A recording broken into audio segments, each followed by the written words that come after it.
ಈ ರೀತಿಯ ವ್ಯವಹಾರ ಸಹಿಬಾರದು, ಈ ದೇಶದಲ್ಲಿ ಆಗಬಾರದು. ಅದರದ್ದು ಅವರಿಗೆ ಸರ್ಕಾರವೇ ನಿಂತು ಕೆಲಸ ಮಾಡ್ತಕ್ಕ, ಪೊಲೀಸ್ ವರಿಷ್ಠಾಧಿಕಾರಿಗಳೇ ನಿಂತು ಕೆಲಸ ಮಾಡ್ತಕ್ಕಂಥ ಅವರು ಈ ಅಸಹ್ಯಕರವಾದಂತಹ ಒಂದು ಸನ್ನಿವೇಶವನ್ನು ನಾನು ಸಹಿಸಲಾರೆ. ಇದನ್ನ ಸ್ಪಷ್ಟವಾಗಿ ನಾನು ಗೃಹ ಮಂತ್ರಿಗಳಿಗೆ ಹೇಳ್ತಾ ಇದ್ದೇನೆ. ಕೂಡಲೇ ನಾವು 2 ದಿವಸ ಮಾಡೋದು, ನಾಳೆ ದಿವಸ ಮಾಡ್ತೇವೆ. ಕೂಡಲೇ ಅವ್ರನ್ನ ಅರೆಸ್ಟ್ ಮಾಡೋದಾದ್ರೆ, ಕೂಡಲೇ ಅವ್ರ ಮೇಲೆ ಕ್ರಮ ಜರುಗಿಸೋದಾದ್ರೆ, ಕೂಡಲೇ ಈ ಜನರಿಗೆ ನಾವು ಹಣವನ್ನು ಒದಗಿಸ್ಕೊಡ್ತೇವೆ ವಾಪಸ್ಸು ಅಂತ ಹೇಳಿ ಭರವಸೆ ಕೊಡೋದಾದ್ರೆ ಈ ಚಳವಳಿ ಅಲ್ಲಿಗೆ ನಿಲ್ಲುತ್ತೆ. ಹಾಗಿಲ್ಲದೆ ನಾಳೆ ಇಂತಹ ಒಂದು ರೀತಿಯ ಒಂದು ಆಶ್ವಾಸನೆ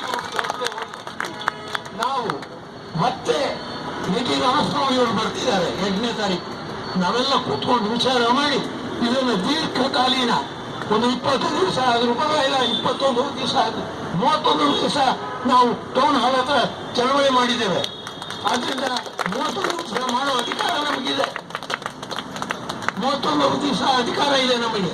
ಅದರಿಂದ ಟೌನ್ ಹಾಲ್ ಹತ್ರಲ್ಲೇ ಕೂತ್ಕೋತೇವೆ, 31 ದಿವಸ ಮಾಡ್ತೇವೆ. ಇದು ಪರ್ಯವಸಾನವಾಗುವ ತನಕ ಮಾಡ್ತೇವೆ. ಆದ್ರಿಂದ ನೀವು ಜನ ನೀವು ಗಟ್ಟಿಯಾಗಿರ್ಬೇಕು. ಇದು ನಿಮ್ಮದು ಹೋರಾಟ, ನನ್ನದಲ್ಲ ಹೋರಾಟ. ಕಳ್ಕೊಂಡು ನೀವು ನಿಮಗೆ ಬೇರೆ ಇದಕ್ಕೆ ನನಗೆ ಬೇಕಾಗಿಲ್ಲ, ನಿಮಗೆ ತಾತ್ಸಾರ ಇದೆ ನನಗೆ ಬೇಕಾಗಿಲ್ಲ. ನಿಮಗೆ ಬೇಕಾಗಿದ್ರೆ ಯಾರಿಗೆ ರೋಗ ಇದೆ ಅವರು ಔಷಧಿ ತಗೋಬೇಕು. ರೋಗ ಇದೆ ನನಗೆ ಔಷಧಿ ಕೊಡೋದಲ್ಲ, ನನಗೆ ಇಂಜೆಕ್ಷನ್ ಚುಚ್ಚಬಾರ್ದು.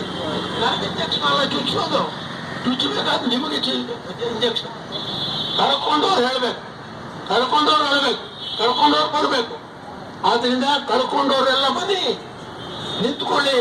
ನೀವು ನಿಂತರೆ ನಿಮ್ಮ ಜೊತೆಗಿದ್ದೇವೆ, ನೀವು ಬರದೇ ಇದ್ರೆ ನಾವು ಹೊರಗೆ.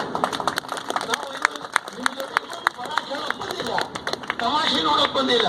ಅಲ್ಲ 4 ಜನರ ಹತ್ರ ಮಾತಾಡಿ ಇಲ್ಲಿ ಪತ್ರಿಕೆಯಲ್ಲಿ ಟಿವಿನಲ್ಲಿ ಸುದ್ದಿ ಬರಲಿ ಅಂತ ಮಾಡೋದು ಬಂದಿಲ್ಲ. ನಾವು ಬಂದಿರೋದು ಈ ದೇಶದಲ್ಲಿ ಅನ್ಯಾಯ ಏನು ನಡೀತಿದೆ ಅದನ್ನು ತಡೆಗಟ್ಟಬೇಕು ಅಂತ ಬಂದಿರ್ಬೇಕು. ಆದ್ರಿಂದ ನಿಮಗಾಗಿರ್ತಕ್ಕ ಅನ್ಯಾಯ ದೇಶದಲ್ಲಿ ಅನೇಕ ಜನರಿಗಾಗಿದೆ. ನೀವೇನಾದ್ರೂ ಇದಕ್ಕೆ ಹೋರಾಟ ಮಾಡಿದ್ರೆ ಅವ್ರಿಗೂ ನ್ಯಾಯ ಸಿಗುತ್ತೆ. ಆದ್ರಿಂದ ನೀವುಗಳು ಗಟ್ಟಿಯಾಗಿ ನಿಲ್ಲೋ ಆಗಿದೆ. ನೀವು ಇನ್ನು ಇದಕ್ಕೆ ಡಬಲ್ ಜನ ನಾಳೆ ಬರೋ ಆಗಿದ್ರೆ ನಾನು ಇಲ್ಲಿ ಬರ್ತೇನೆ. Otherwise goodbye to you. ನಿಮ್ಮ ದಾರಿ ನಿಮ್ಮದು, ನಮ್ಮ ದಾರಿ ನಮ್ಮದು. ಇದು ಸ್ಪಷ್ಟವಾಗಿ ಹೇಳ್ತೇನೆ. ಆದ್ರಿಂದ ಇದನ್ನ ವಾರ್ ಫುಟಿಂಗ್ ಅಲ್ಲಿ ತಗೊಳ್ಳಿ. Tell every one of your others who have lost, tell them ever of them to be present here. ಅವರೆಲ್ಲ ಬರಬೇಕು, ಚರ್ಚೆ ಮಾಡಬೇಕು. ನಾವು ಅವರಿಗೆ ಅಲ್ಟಿಮೇಟಮ್ ಅನ್ನು ಕೊಡಬೇಕು. ಎಲ್ಲ ಹೇಳಿ ನಾಳೆ ಇದಕ್ಕಿಂತ 2ರಷ್ಟು ಜನ ಸೇರ್ತೀವಿ ಅಂತ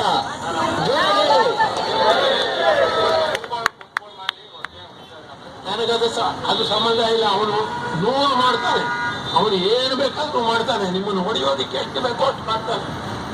ಮೂಗಿಗೆ ತುಪ್ಪ ಸವರ್ತಾನೆ, ಅದು ಕಟ್ಕೊಂಡು ನನಗೇನು. ಅವನು 420 ಟೈಮ್ 6 ತಿಂಗಳ ಸಮಯ ಕೇಳ್ತಾನೆ ಅಂತ ಹೇಳಿ ಇಲ್ಲಿ ಟಿವಿನಲ್ಲಿ ನಾವು ಕೇಳಿದ್ವಿ. 6 ತಿಂಗಳ ಸಮಯ ಕೇಳ್ತಾನೆ ಅಂದ್ರೆ ಓಡೋಗೋದಕ್ಕೆ ಅವಕಾಶ ಮಾಡ್ಕೊತಾ ಇದ್ದಾನೆ. ಅವ್ನು ಓಡೋಗೋದಕ್ಕೆ ಅವಕಾಶ ಮಾಡ್ಕೊತಾ ಇದ್ದಾನೆ. 1 ನಿಮಿಷ ಅವಕಾಶ ಅವನಿಗೆ ಇರಬಾರ್ದು, ಅದಕ್ಕೆ ಅವಕಾಶವೇ ಇರಬಾರ್ದು. ಯಾರಾದ್ರೂ ಹೋಗಿ ಟೋಪಿ ಹಾಕ್ಸ್ಕೊಳ್ಳೋದಿದ್ರೆ ಹಾಕ್ಸ್ಕೊಳ್ಳಿ ಬಿಡಿ, ಅವನ ದುಡ್ಡು ಹೋಗುತ್ತೆ, ನನಗೇನು ಹೋಗುತ್ತೆ. ಅವನು ಇಷ್ಟು ತಿಳಿದು ಕೂಡ ಪ್ರತಿಭಟನೆ ಮಾಡುವ ಜನ ಎತ್ತಿದ್ದಾರೆ ಅನ್ನೋ ತಿಳಿದು ಕೂಡ ಅವನ ಹತ್ರ ನೆಗೋಷಿಯೇಷನ್ ಮಾಡಿ ಆ ದುಡ್ಡನ್ನು ಕಳ್ಕೊಳ್ಳೋಕೆ ತಯಾರಿದ್ರೆ ಸಂತೋಷವಾಗಿ ಅದನ್ನು ಕೊಡ್ಲಿ. ಅವರ ವಿಚಾರ ನಮಗೆ ಬೇಕಾಗಿಲ್ಲ. ನಮಗೆ ಯಾರಿಗೆ ನ್ಯಾಯ ದೊರಕಿಸ್ಬೇಕು ಅಂತಿದೆ, ಯಾರಿಗೆ ನಿಮಗೆ ನ್ಯಾಯ ಬೇಕಾಗಿದೆ ಅಂತವ್ರು ಬನ್ನಿ ಅಂತ ಹೇಳಿ ನಾನು ಹೇಳ್ತಾ ಇದ್ದೇನೆ. ಇವತ್ತು ಈ ಒಂದು ಹೋರಾಟ ಇವತ್ತಿಗೆ ನಿಲ್ಲುತ್ತೆ. ನಾಳೆ ದಿವಸ 11 ಗಂಟೆಗೆ ಮತ್ತೆ ಆರಂಭವಾಗುತ್ತೆ. ನಾವೆಲ್ಲ ಮತ್ತೆ ಕೂಡ್ತಕ್ಕದ್ದು ಮಧ್ಯಾಹ್ನ 2 ಗಂಟೆಗೆ ನಾವು ಪರಮೇಶ್ವರವನ್ನು ನಮಗೆ ಅವಕಾಶ ಮಾಡಿಕೊಡ್ಬೇಕು. ಅವರು ಅವಕಾಶ ಮಾಡಿಕೊಡದೇ ಇದ್ರೆ ನಾವು ಎಲ್ಲರೂ ಮಾರ್ಚ್ ಮಾಡ್ತೇವೆ. ದಾರಿನಲ್ಲಿ ಇವರು ಅಡ್ಡಗಟ್ತಾರೆ ಪೊಲೀಸ್ನವರು, ಅಲ್ಲೇ ಕೂತ್ಕೋತೇವೆ. ಅವರು ಬರೋವರೆಗೂ ಕೂಡ ಅಥವಾ ನಮ್ಮನ್ನು ಕೂಡ ನಾವು ಕೂತಿರ್ತೇವೆ. ಇದು ನಮ್ಮ ತೀರ್ಮಾನ ಅಂತ ನೀವು ಕೊಟ್ಟಿದೆ. ನೀವು ಈ ತೀರ್ಮಾನಕ್ಕೆ ಒಪ್ಪಿಗೆಯಾ ಹೇಳಿ. ನಾನೊಬ್ಬ ಕೂತ್ಕೊಳ್ಳೋದಲ್ಲ, ನಿಮ್ಮ ತೀರ್ಮಾನ ಆಗಬೇಕು. ನೀವು ದಿವಸೆಲ್ಲ ಕೂತ್ಕೋತೀರಾ,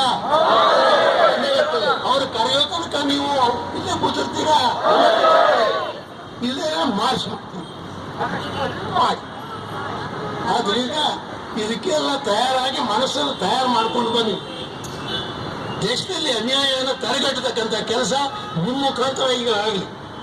ಆ ರೀತಿ ಅಷ್ಟು ಮಾತನ್ನು ಹೇಳಿ ನಾಳೆ ದಿವಸದ ಸಿದ್ಧತೆಯನ್ನು ಚೆನ್ನಾಗಿ ಮಾಡಿಕೊಳ್ಳಿ ಅಂತ ಹೇಳಿ ಪಿ ಕೆ ಚಂದ್ರಶೇಖರ್ ಅವರಿಗೆ, ಅವರು ವೈಸ್ ಪ್ರೆಸಿಡೆಂಟ್ ಇದ್ದಾರೆ ಕಾಂಗ್ರೆಸ್ಸಿನ ಮೈಸೂರು ಕರ್ನಾಟಕ ಕಾಂಗ್ರೆಸ್ ಕಮಿಟಿಗೆ, ಅವರು ವಿಚಾರವಂತರು. ಅವರಿಗೆ ನೀವು ಹೋಗ್ಬಿಟ್ಟು ಹೇಳಬೇಕು, ಅವರಿಗೆ ನೀವು ದಯವಿಟ್ಟು ನಾಳೆ ದಿವಸ ಈ ಧರಣಿಗೆ ಬರಬೇಕು ಅಂತ ಹೇಳಬೇಕು. ನಾನು ಕೂಡ ಅವರಿಗೆ ಫೋನ್ ಮಾಡಿ ಹೇಳ್ತೇನೆ, ಇದು ನಿಮ್ಮ ಕರ್ತವ್ಯ, ಬನ್ನಿ, ಇಷ್ಟು ಹಗಲು ದರೋಡೆ ಆಗಿದೆ, ನೀವು ಹೇಗೆ ಮನೇಲಿ ಕೂತಿದ್ದೀರಿ ಅಂತ ಅವ್ರನ್ನ ಕೇಳ್ತೀನಿ. ದಯವಿಟ್ಟು ಅವ್ರನ್ನೂ ಕೂಡ ನೀವು ಮರ್ಯಾದೆಯಿಂದ ಕರ್ಕೊಂಡು ಬನ್ನಿ.